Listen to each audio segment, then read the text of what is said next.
Trump says he wants to eliminate taxes, and Scott Bessent says, the Treasury Secretary, that 2026 is the feast. Now, those two statements are extremely important. Number one is Trump said this 9 years ago. Number two, the word feast is really important that Scott Bessent used. So he said 2025 was setting the stage. 2026 is the feast. Trump said 9 years ago he's going to eliminate taxes, and now he's saying the same narrative again. So what we need to understand is how to navigate this. You don't need the next best crypto, the next best investment. You can understand the word feast, famine. Over 200 years, there's been 30 massive market collapses. You need a system, not the next best crypto, not the hype, not the hopium, a system. Because just like Scott Bessent said, they set the stage for the feast. You need to understand economic cycles. Now remember, before 1913, we used to tariff other countries. Then after 1913, going into 1915, the 16th Amendment, making income tax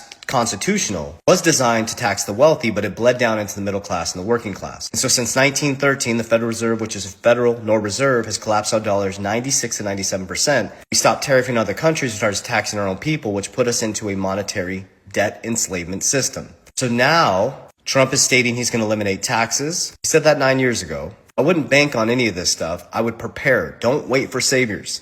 He's bringing in Reaganomics on steroids, which is deregulation, public and private sector coming together. These are all your hints of what to invest in. The middle class, working class, getting more money in their pockets. But here's the biggest issue I've been teaching. Is it doesn't matter how much money you put in people's pockets. Jim Rohn said it the best. You give $1 million to every person in society, it ends up right back in the same 1%'s hand. We don't need stimulus checks. We need financial literacy. You need to understand how inflation works. You need to understand what happens when the feds just turn the printing machine back on, that your dollar becomes worthless.